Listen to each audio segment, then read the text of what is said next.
अपने पसंदीदा मौजू पर शोज़ देखने के लिए लाइक और सब्सक्राइब करना ना भूलिएगा और बेल बटन पर क्लिक कीजिएगा।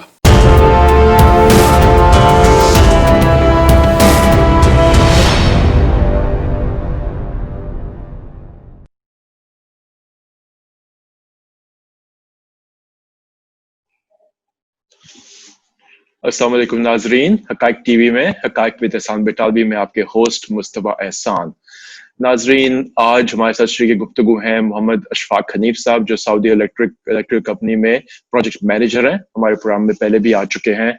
आज हमने इनको खास तौर पर दावत दी हमारे से बात करने के लिए कि पाकिस्तान ने अभी रिसेंटली कोहाला में 1124 मेगावाट का प्रोजेक्ट अनाउंस किया है सी पैक के अम्ब्रेला के अंडर, और उस पर इंडिया ने ठीक ठाक वबेला मचाया है कि ये डिस्प्यूटेड एरिया है, पाकिस्तान को उस पर नहीं करना चाहिए, ये अनाउंस किया गया है जेलम पे। तो उस हवाले से भी हम बात करेंगे। तो अशफाक साहब, हमें ज्वाइन करने का बहुत बहुत शुक्रिया। अब पहले मैं चाहता हूँ हम इस तरफ आ जाएं कि अशफाक, जो इंडिया के साथ जो इंडस वाटर ट्रीटी थी, ठीक है, इंडिया के अपने भी आपको पता है कि वो काफी सारे डैम बने हुए हैं कश्मीर एरिया में।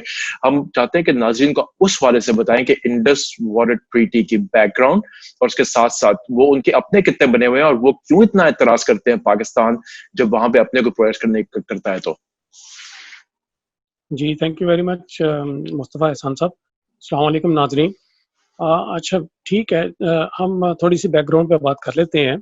एक्चुअली आपको पता होगा कि इंडस वाटर ट्रीटी जो है वो 19 सितंबर 1960 को हुआ था। ये पाकिस्तान और इंडिया के दरमियान एक इंडस वाटर ट्रीटी था और ये वर्ल्ड बैंक के अम्ब्रेला के नीचे हुआ था और उसमें गारंटर जो था वो वर्ल्ड बैंक था।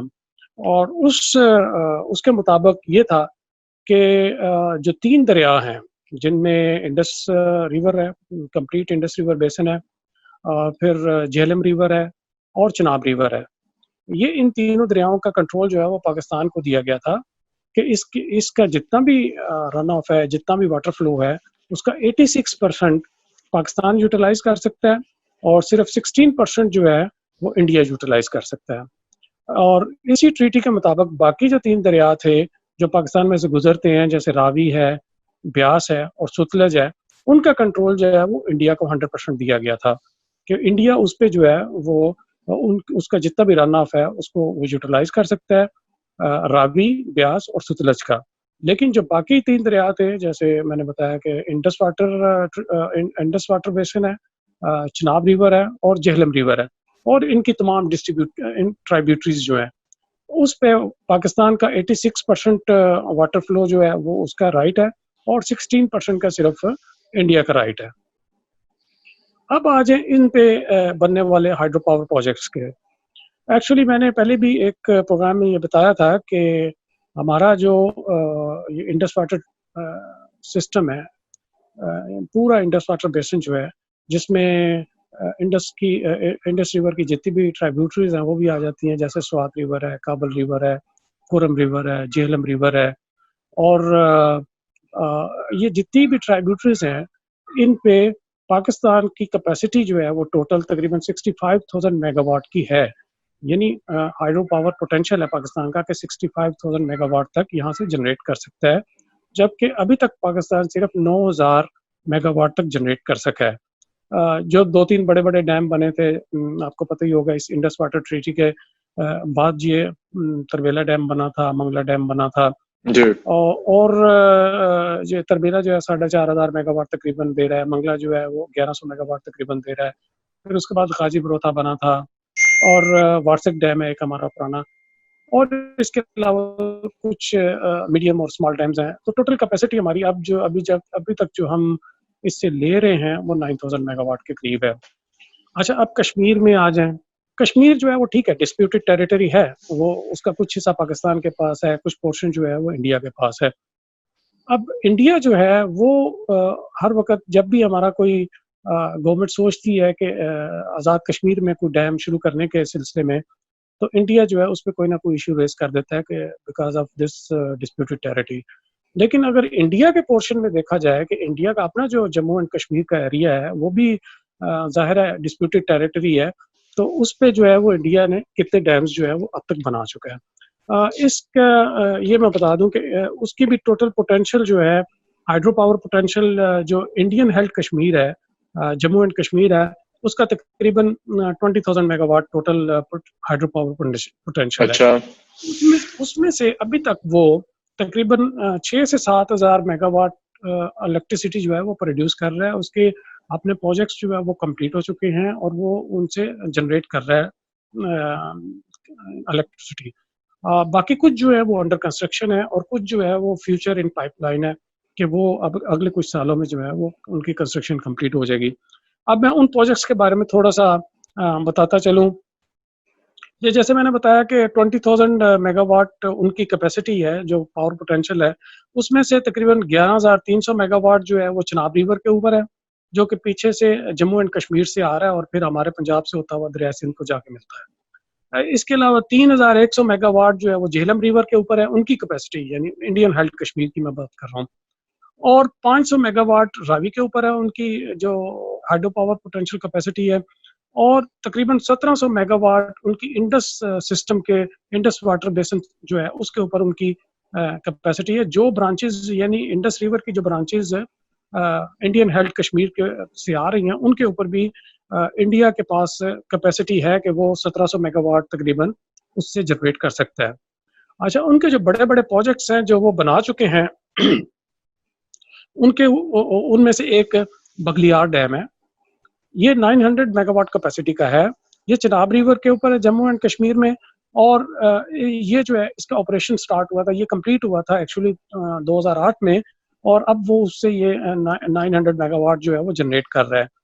उसकी सेकंड स्टेज भी जो है वो तकरीबन कंप्लीट हो गई है। वो तकरीबन 2015-16 में कंप्लीट हुई है और उससे भी तकरीबन 200 मेगावाट वो सेकंड स्टेज से भी ले रहा है। इस तरह टोटल जो है वो 1100 मेगावाट कैपेसिटी बन जाती है बगलियार डैम की। फिर दल हास्टी एक हाइड्रो पावर प्रोजेक्ट है, वो तकरीबन 390 मेगावाट का है। ये भी चिनाब रिवर के ऊपर है जम्मू एंड कश्मीर में। और ये जो है 2007 में कंप्लीट हुआ था और ये भी अंडर ऑपरेशन है। तीसरा प्रोजेक्ट जो है वो Kishan Ganga hydro power project है।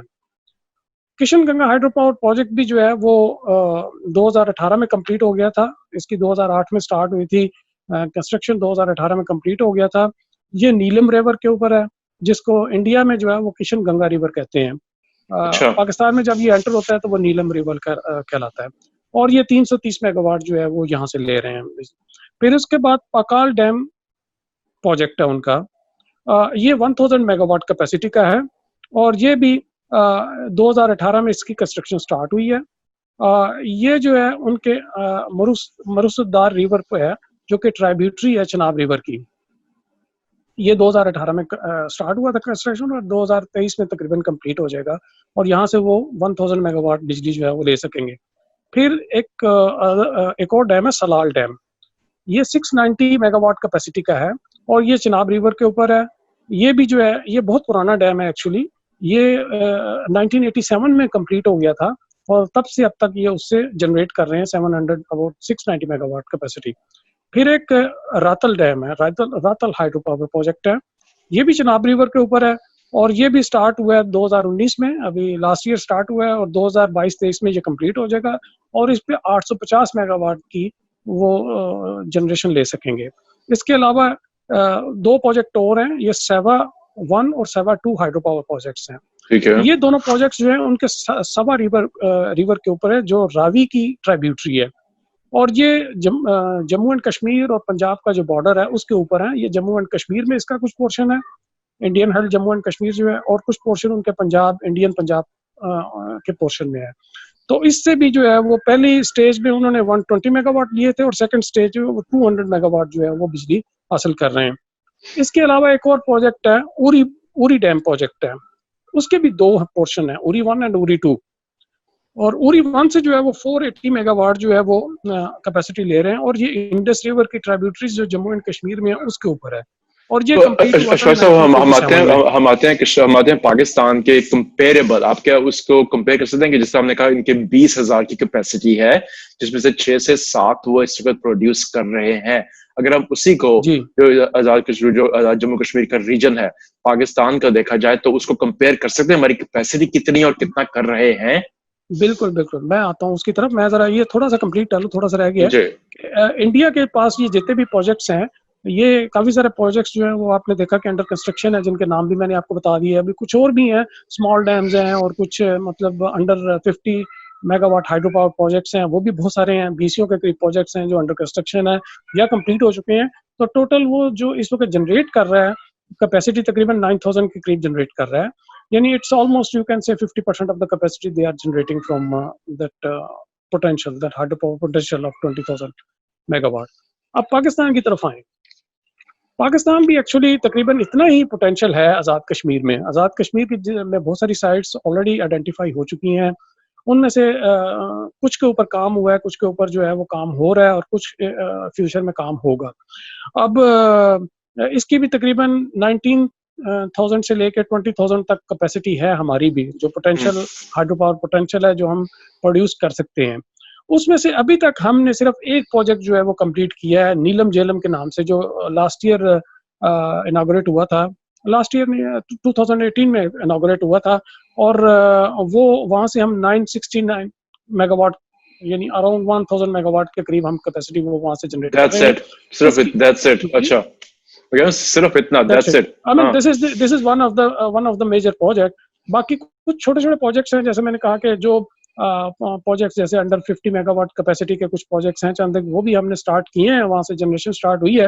लेकिन this is one of the biggest project, और टोटल हमारी तकरीबन कह लेंगे 11 से 1200 मेगावाट तक बिजली अभी हम ले सके हैं। इस तमाम पोटेंशियल जो हमारे पास 20,000 मेगावाट का पोटेंशियल हो सकता है। तो अशफाक साहब आपने अब भी जो है वो आपने बात की कि हमने कुछ साइट्स आइडेंटिफाई की हैं कुछ ऐसा, लेकिन आप खुद यहाँ पे एनर्जी सेक्टर में इतना अर्सा काम कर भी चुके हैं पहले, और आप भी बखूबी जानते हैं कि साइट्स तो आइडेंटिफाई होती ही रहती हैं।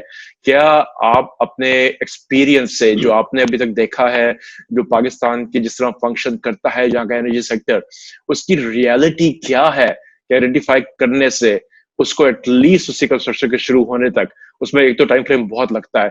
आप डू यू थिंक रियलिस्टिकली हम उसमें से कुछ को एटलीस्ट स्टार्ट कर सकते हैं, या ये मामला सिर्फ कागजात पे ही दब के रह जाता है? जी, मैं अर्ज़ करता हूँ, नहीं, हम स्टार्ट कर सकते हैं। एक्चुअली 2-3 प्रोजेक्ट हैं जो ऑलरेडी अंडर कंस्ट्रक्शन है। जैसे मैं बता दूँ कि गल्पर हाइड्रो पावर प्रोजेक्ट जो है वो अंडर कंस्ट्रक्शन है। ये जो है ये Korea south east power company है वो बना रही है। और ये इसकी कंस्ट्रक्शन स्टार्ट हुई थी 2014 में, और ये इंशाल्लाह उम्मीद है कि इस ईयर के एंड तक, यानी दिसंबर 2020 तक इंशाल्लाह इट विल बी कंप्लीटेड। और ये हमें 102 मेगावाट कैपेसिटी का ये प्रोजेक्ट है। 2 टरबाइन्स हैं 51 ईच, और 102 मेगावाट है टोटल कैपेसिटी इसकी, और ये जनरेट करना शुरू कर देगा। ये एक्चुअली वापडा इसका क्लाइंट है, वापडा बनवा रहा है। और इस डैम की हाइट मैं बता दूं 35 मीटर है, और it is going to be completed in 2020, end of 2020। और इसकी जो रेट नेप्रा ने दिया हुआ है कोरियन साउथ ईस्ट कंपनी को, वो 5.4 सेंट पर यूनिट है।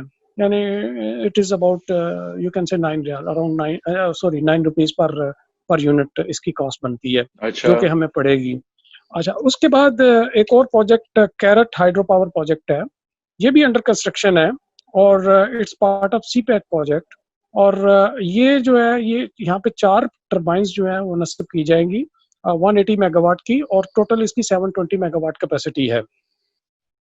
इस डैम की हाइट जो है वो 315 फीट है, और ये तकरीबन मंगला डैम से 74 किलोमीटर अपस्ट्रीम है। और कंस्ट्रक्शन इसकी स्टार्ट हुई थी 2016 में, और ये तकरीबन 2021 में जाके कंप्लीट हो जाएगा। और यहाँ से हमें जैसे मैंने बताया कि 720 मेगावाट की जो कैपेसिटी है वो मिलेगी। और ये भी जो है ये build on operation and transfer technique के तहत बन रहा है। यानी ये हमने जो प्रोजेक्ट है वो चूंकि सीपैक के अंडर है, और यहाँ पे जो कंपनी काम कर रही है वो 3 कंपनीज मिलकर एक जॉइंट वेंचर है जो इन पे काम कर रहा है। उनमें चाइना 3 गॉर्जस कंपनी है, फिर चाइना CIGC कंपनी है, और एक पाकिस्तानी कंपनी है एसोसिएटेड टेक्निकल पाकिस्तान कंपनी है। ये तीनों मिलके एक जॉइंट वेंचर है, और ये इन पे काम कर रहा है। और hopefully it will be completed by next year, or we will get inshallah from here around 720 megawatt capacity. लेकिन इसमें ये है कि कॉस्ट इसकी जो है, जो नेपरा ने नेगोशिएट की हुई है, वो तकरीबन 7.5 सेंट की हुई है, जिसमें से पहले 10 से 12 साल के लिए जो है वो 8 सेंट है, एवरेज एक्चुअली 7.5 सेंट है, पहले 10 से 12 साल 8 सेंट है, और उसके बाद जो है वो कम होके वो 6 सेंट तक आ जाएगी, और 30 इयर्स के बाद जो है वो ये हैंड ओवर हो जाएगा गवर्नमेंट ऑफ पाकिस्तान को, और 30 ईयर तक जो है वो ये कंसोर्शियम जो है जिसको रन करेगा, और वो इसमें से पैसे कमाएगा, और ये सारी जो इन्वेस्टमेंट है वो भी चाइना से ही है, ये तीनों मिलके उसको बना रहे हैं, और इन्वेस्टमेंट चाइना के सीपैक के अंडर। अच्छा, ये तो 2 प्रोजेक्ट है जो अंडर कंस्ट्रक्शन है। इसके अलावा बाकी जो प्रोजेक्ट्स हैं वो पाइपलाइन में है, जैसे आपने जिक्र किया था पहले कोहाला हाइड्रो पावर प्रोजेक्ट का, जी जिस पे इंडियन अभी वावेला जो है वो मचा रहा है कि ये पाकिस्तान की जो डिस्प्यूटेड टेरिटरी है कश्मीर, उसके अंडर आता है। कोहाला पे थोड़ी सी मैं बात कर लूँ कि कोहाला प्रोजेक्ट जो है ये भी तैयार है बनने के लिए, कंस्ट्रक्शन के लिए तैयार है, इसकी फिजिबिलिटी तकरीबन कंप्लीट हो चुकी है, डिज़ाइन भी कंप्लीट हो चुका है। ये प्रोजेक्ट जो है वो झेलम रिवर के ऊपर है, डैम की हाइट जो है 57 मीटर होगी, और कास्ट इसकी जो है $2.4 बिलियन है, तकरीबन 400 बिलियन पाकिस्तानी रुपीस बनते हैं। लोकेशन इसकी जो है वो कोहाला आज़ाद कश्मीर में है, नियर सारान विलेज के, और इसकी फिजिबिलिटी रिपोर्ट जो है वो 2008 में एक्चुअली कंप्लीट हुई थी, और उसके बाद नेगोशिएशन चल रही थी चाइना के साथ कि वो उनकी कोई कंपनी रेडी हो जाए इसको स्टार्ट करने में। तो बहरहाल अभी ये है कि 2014 में फिर इसको सीपैक के अंडर लिस्ट कर दिया गया कि ये सीपैक के थ्रू बनेगा, और कंपनी वही जो पहले मैंने बताया कि हमारी एक प्रोजेक्ट जो है कैरेट हाइड्रो पावर प्रोजेक्ट जो है वो कर रही है, और वही company China 3 gorgeous construction company जो है उसके साथ नेगोशिएशन चल रही हैं, और वो इंशाल्लाह इसको जो है वो टेक ओवर करेगी। इसका भी जो तो इलेक्ट्रिसिटी मैं आपसे यहाँ से एक बात मैं आपसे यहाँ पे पूछना चाहूंगा कि इन प्रोडक्ट्स में लेट्स से जिस तरह भी कोहाला का जिक्र किया जा रहा है कि इसमें 1124 मेगावाट बिजली प्रोड्यूस होगी, वो तो इसकी कैपेसिटी है ना जितनी ये प्रोड्यूस कर सकता है। रियलिस्टिकली इस तरह के प्रोजेक्ट्स में कितने परसेंट पे, लेट्स से कि अगर 1124 आपका 100% कैपेसिटी है, तो इन जनरल क्या रूल ऑफ थंब क्या है कि ये प्रोजेक्ट कितनी कैपेसिटी पे एक्चुअली प्रोड्यूस करते हैं? ये सब डिपेंड करता है रन ऑफ पे। अगर तो वाटर हेड अवेलेबल है, जैसे मैक्सिमम वाटर हेड अवेलेबल है, तो क्योंकि ये तो वाटर हेड पे चल रही होती है ना, उसी के प्रेशर पे टर्बाइंस चल रही होती हैं। अगर वाटर हेड अवेलेबल है तो ये 100% कैपेसिटी पे चलती हैं। ठीक है। और इसी तरह जैसे जैसे वाटर हेड नीचे आता जाता है, मतलब डैम का रिजर्वायर होता है जैसे आपको पता है, और उसका एक मैक्सिमम लेवल होता है। मैक्सिमम लेवल पे वाटर है तो वो अपनी पूरी फुल कैपेसिटी पे चलती हैं टर्बाइंस।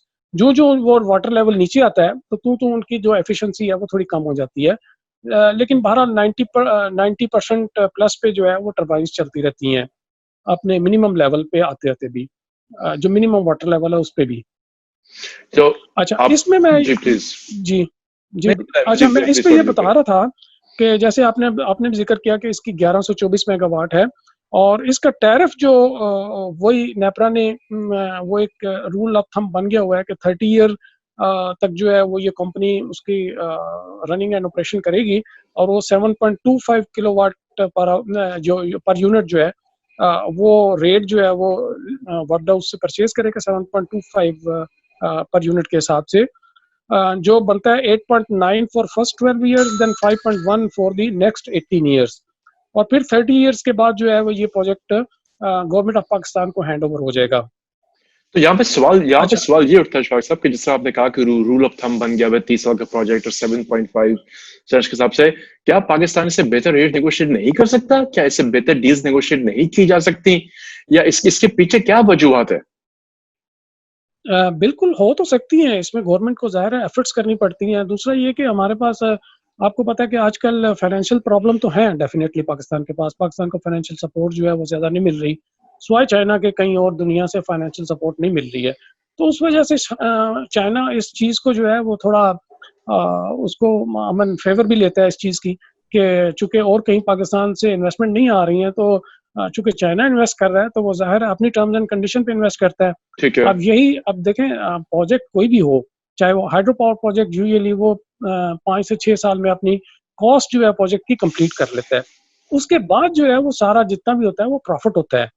तो अब यहाँ भी यही है कि अब डेफिनेटली ये प्रोजेक्ट जो है जितने भी हैं, ये 5 से 6 साल या मैक्सिमम 7 साल तक अपनी कॉस्ट कंप्लीट कर लेंगे, कॉस्ट रिकवर कर लेंगे। उसके बाद जितना भी होगा वो प्रॉफिट होगा उन कंपनीज का जो भी उसको रन कर रही हैं, और वो 30 साल तक रन करेंगी। 30 साल के बाद जो है वो ये गवर्नमेंट ऑफ पाकिस्तान के पास ये प्रोजेक्ट आएंगे, और फिर जो है हो सकता है हमें बहुत ही कम कैपेसिटी, बहुत ही कम रेट पे जो है वो बिजली प्रोड्यूस हो यहाँ से, 1 रुपया 2 रुपये पर यूनिट के हिसाब से। तो लेकिन ये कि for the time being it's almost the same as the thermal power station. उनका भी आपको पता है रेट यही है तकरीबन, कोई 7 सेंट पे हमने किया हुआ है मुआहदा उनके साथ, कोई 8 सेंट पे, कोई 6 सेंट पे। तो ये भी ऑलमोस्ट वही रेट है थर्मल पावर स्टेशन वाला, कि ये 7.5 सेंट और इस तरह है एवरेज। ठीक है। अच्छा, उसके बाद बाकी प्रोजेक्ट्स पे आ जाए जो ये तो कोहाला के बारे में मैं ये बताता चलूँ कि ये बिल्कुल रेडी है प्रोजेक्ट। और हमारे जो आसिम बाजवा साहब है, उनका एक ट्वीट पिछले दिनों सामने आया था जिसपे भारत ने भी वावेला शुरू किया। उनका ट्वीट ये बता रहा था कि उनकी नेगोशिएशंस चाइनीज गवर्नमेंट के साथ और ये जो China Three Gorges Corporation company है उसके साथ फाइनल हो गई हैं, और they are going to start very soon this project. और इसी पे फिर भारत ने के अंदर जो है वो कुछ खबरें भी चली थी, और उन्होंने कुछ इस पे जो है वो इश्यूज भी रेज करने की कोशिश की थी। लेकिन hopefully I mean this will be started very soon, और ये कोई एग्रीमेंट हो जाएगा अगले कुछ दिनों में पाकिस्तान गवर्नमेंट का और चाइनीज गवर्नमेंट के दरमियान, कि सी पैक के अंडर जो है वो जो प्रोजेक्ट जो है वो किया जाए। इसकी टोटल इन्वेस्टमेंट जो है वो चाइना से होगी, लेकिन वो 30 ईयर्स तक इसको यूटिलाइज करेंगे। इसका इस रेट जो मैंने बताया कि उस रेट पे वो बिजली प्रोड्यूस करेंगे और वापडा उनसे लेगा। बहुत बहुत शुक्रिया उसके इशफाक बाद जो साहब। है कुछ प्रोजेक्ट और हैं जो इसको थोड़ा पाइपलाइन में मुख्तसर है। रखिए, अब आपको पता है हमारे पास वक्त थोड़ा मुख्तसर होता है, तो इसको थोड़ा जी जी। जी थोड़ा इसको अच्छा कंडेंस चले, मैं करके। सिर्फ बता देता हूँ। एक प्रोजेक्ट जो बिल्कुल रेडी है वो भी है, आज़ाद पठान हाइड्रो पावर प्रोजेक्ट है। अच्छा। इसकी भी बात जो है वो चाइना गैस होबा ग्रुप है कंपनीज का, उसके साथ चल रही है। और ये भी इसका टैरिफ भी 7.1 सेंट फॉर 30 इयर्स जो है वो ऑलरेडी हमारा जो नेपरा है वो अप्रूव कर चुका है, और ये भी सी पैक के अंडर स्टार्ट होगा इंशाल्लाह। इस पे भी बात चल रही है, और होपफुली एंड ऑफ 2020 ये भी, इस पे भी कुछ बात जो है वो फाइनल हो जाएगी, और ये भी स्टार्ट हो जाएगा। ये जो है ये भी 700 मेगावाट कैपेसिटी का प्रोजेक्ट है, और इस पे 4 टर्बाइन्स होगी 160 मेगावाट ईच। इसके अलावा एक महल हाइड्रो पावर प्रोजेक्ट है, ये भी तकरीबन तैयार है। ये भी पंजाब और आज़ाद जम्मू एंड कश्मीर जो है उसके बॉर्डर पे है प्रोजेक्ट। इसका रेजरवायर जो है वो कश्मीर में होगा, लेकिन उसका जो डैम है या पावर हाउस है वो पंजाब में होगा, पाकिस्तानी पंजाब में। और इसमें जो है ये झेलम रिवर के ऊपर है, और इसमें 3 टर्बाइन्स होंगी 213 मेगावाट की, और टोटल 640 मेगावाट इसकी कैपेसिटी होगी। और ये भी, इसकी बात भी चाइना थ्री गॉर्जस कंपनी के साथ चल रही है। तो अल्लाह करे कि ये चीज़ें भी फाइनल हो जाए। तो इस तरह अगर ये सारी चीज़ें हो जाती हैं तो पाकिस्तान भी अगले 5 से 10 साल में उम्मीद है कि यहाँ से 9000 के करीब कैपेसिटी जो है जनरेट करने में कामयाब हो जाएगा।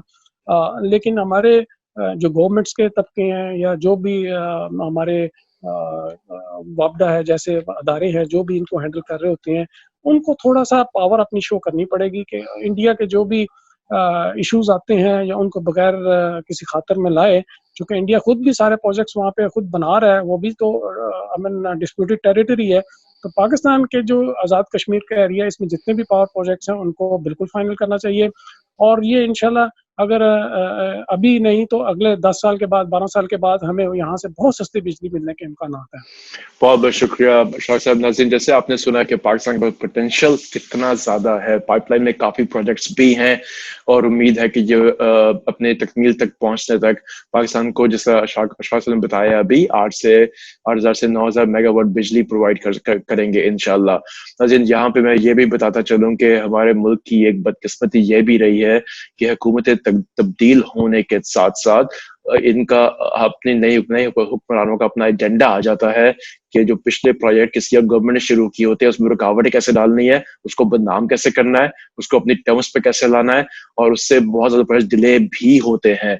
तो हम अपने मुल्क के लिए दुआ गो है कि हमारे हुक्मरान कोई भी इलेक्टेड गवर्नमेंट जो पाकिस्तान के हक में एक प्रोजेक्ट का फैसला हो चुका है, उसकी बेहतरी का फैसला हो चुका है, उसमें टांग नहीं अड़ाएगी, उसको बदनाम करने की कोशिश नहीं करेगी सिर्फ अपने सियासी मफादात की खातिर। और हमें उम्मीद है कि ये लोग सिर्फ पाकिस्तान की बेहतरी के लिए सोचेंगे। तो अशफाक साहब, हमें ज्वाइन करने का बहुत बहुत शुक्रिया। हमें उम्मीद है आप आइंदा भी हमें ज्वाइन करते रहेंगे। नाजरीन, आज के लिए thank you very much. Thank you जी। अल्लाह हाफ़िज़।